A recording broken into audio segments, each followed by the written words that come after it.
ఓం శ్రీ గురుభ్యో నమః. ప్రణవదేవి సరస్వతి వాజివిషు వాజినిపతి ధీరామగుతోతు. తెలంగాణ రాష్ట్ర వేదిక బ్రాహ్మణ సంఘము అత్యవసర సమావేశాన్ని ఏర్పాటు చేసి గతంలో పనిచేసినటువంటి బ్రాహ్మణ సంక్షేమ పరిషత్ ద్వారా ఎలాంటి అర్హులైన వారికి ఎలాంటి వనరులు చేకూరలేదు. వాళ్లకు మరి గవర్నమెంట్ ద్వారా రావాల్సినటువంటి పథకాలు అర్హులైన వాళ్లకు రాకుండా ఇతరులకు చెందినట్లుగా తెలిసింది. మరి దాని గురించి తెలంగాణ బ్రాహ్మణ సంఘం ఎంతో పోరాటం కూడా చేయవలసి వచ్చింది. ప్రస్తుతము తెలంగాణలో ఉన్నటువంటి కాంగ్రెస్ ప్రభుత్వము మాన్యులు శ్రీ యనుమల రేవంత్ రెడ్డి గారి ముఖ్యమంత్రి స్థానంలో ఉండి మంత్రివర్గం ఏర్పాటు చేసినారు.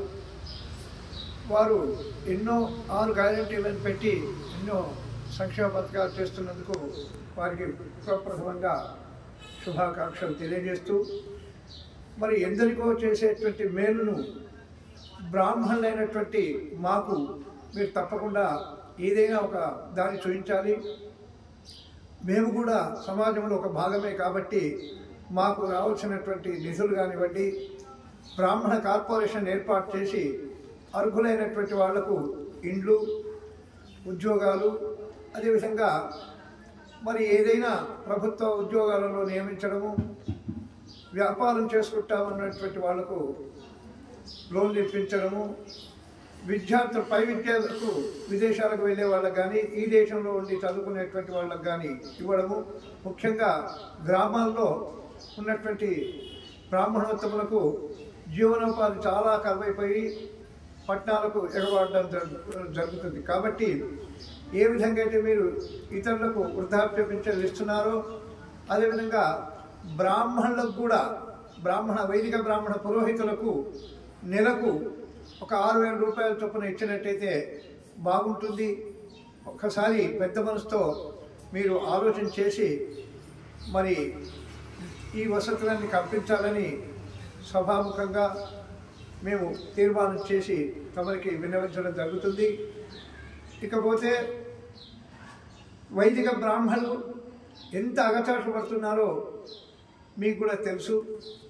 ఎందుకంటే ఊళ్ళల్లో ఉన్నటువంటి పూజారిని లేదు హైదరాబాద్లో ఉన్నటువంటి పూజారిని చైర్మన్ కానీ ఈవో కానీ ఎన్ని బాధలు పెడుతున్నారు. సకాలంలో వాళ్ళకు జీతాలు ఇవ్వక, జీతాలు అడిగినటువంటి వాళ్ళ మీద దొంగతనాలు మోపి అవమానపరిచి ఊళ్ళల్లో నుంచి గెంటేయడం కూడా జరుగుతుంది. ఇది కూడా ఒక విషయం. అదేవిధంగా ఏ సినిమా చూసినా ఎక్కడ చూసినా వైదిక బ్రాహ్మణ్యే పిలకలాగడము ఇత్యాదిగా హేళన చేయడం జరుగుతుంది. అదే వేరే వాళ్ళని చేస్తే సమాజం ఊరుకుంటుందా? ఆ సినిమా నడవనిస్తారా? బ్రాహ్మణులు శాంత స్వరూపులని, బ్రాహ్మణులు సమాజానికి ఎంతో మేలు చేసేవాళ్ళని మరి ఆ విధంగా తమరు కఠినమైనటువంటి చర్యలు అలాంటి హేళన చేసే వాళ్ళపైన చర్యలు తీసుకోవాలని కూడా విజ్ఞప్తి చేస్తూ, బ్రాహ్మణ బచ్చేగాతో భారత బచ్చేగా మిగతా అన్ని జాతుల వాళ్ళు ప్రతి ఒక్కరు కూడా వారి జాతి ఔన్నత్యాన్ని కోరుతారు. కానీ ఒక సద్బ్రాహ్మణుడు తనకిష్టమున్నా లేకపోయినా ఉదయం లేచి సంధ్యావందనంలో లోకా సమస్త సుఖినో భవంతు అని చెప్పుకోవడం జరుగుతుంది. అందరూ బాగుండాలి, అందులో నేను బాగుండాలి అనేటువంటి సదుద్దేశం బ్రాహ్మణుడి. అందుకే అతి త్వరలో అనగా 2024 జనవరి 26, 27, 28వ తేదీలలో జరిగేటువంటి 1917వ శ్రీ సర్వసౌభాగ్య దేవిత్రయ గీతా జ్ఞానయజ్ఞము భారతదేశ అభివృద్ధితో పాటు తెలంగాణ రాష్ట్రము సుభిక్షంగా ఉండాలని, జనులందరూ కూడా ప్రజలందరూ కూడా ఆయురారోగ్య ఐశ్వర్యాలతో ఉండాలని, ముఖ్యంగా 3 సంవత్సరాల క్రితము ఒకరిని చూడకుండా చేసినటువంటి కరోనా మహమ్మారి మళ్ళీ ప్రవేశిస్తుంది వేరే రూపంలో. ఆ కరోనా మహమ్మారి బారిన పడకుండా ప్రత్యేక మూలికలతో ప్రత్యేక హోమాలు కూడా ఏర్పాటు చేయడం జరుగుతుంది.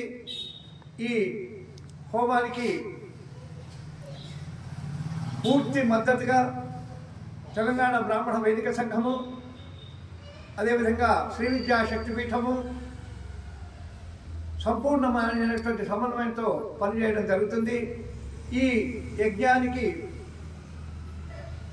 సహృదయులైనటువంటి దాతలు, లక్ష్మీ కన్వెన్షన్ యాజమాన్యము, గత యజ్ఞ నిర్వాహకులు వీళ్ళందరూ కూడా పాల్గొనేటువంటి ఈ మహాకృతులు, స్వామీజీలు, పీఠాధిపతులు, ప్రవచనకర్తలు ఇత్యాదిగా ఎంతోమంది మహానుభావులు విచ్చేయడం జరుగుతుంది. కాబట్టి వైదిక బ్రాహ్మణ సంఘం తరఫు నుంచి మేమందరం కూడా ఆ కార్యక్రమానికి అందరూ హాజరు కావాలి.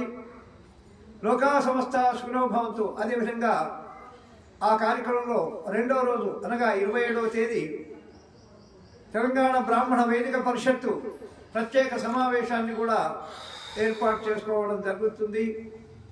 ఆ కార్యక్రమంలో మీరందరూ భాగస్వాములై అటు దైవ సాన్నిధ్యంలో అమ్మవారి అనుగ్రహాన్ని పొంది, అదేవిధంగా తెలంగాణ బ్రాహ్మణ వేదిక సంఘానికి సూచనలు చేసి ప్రతి ఒక్కరు కూడా సభ్యులుగా చేరాలి. వాస్తవికంగా సంఖ్యాబలం చూస్తే వైదిక బ్రాహ్మణ సంఖ్యనే ఎక్కువ ఉంది. కానీ నాకేంటి అక్కడ సత్యనారాయణ వ్రతం అవుతుంది, దానికి పోతే 2000 వస్తాయి, కానీ సంఘానికి పోతే వాక్యమనేటువంటి భావన ఉంది. అది విడనాడవలసిందిగా ప్రతి ఒక్క బ్రాహ్మణ మహాశయులను నమస్కారపూర్వకంగా కోరడం జరుగుతుంది. మిగతా విషయాలన్నీ కూడా మా ప్రధాన కార్యదర్శి గారు అయినటువంటి ఉప్పల సుబ్రహ్మణ్యం గారు వారు వివరిస్తారు.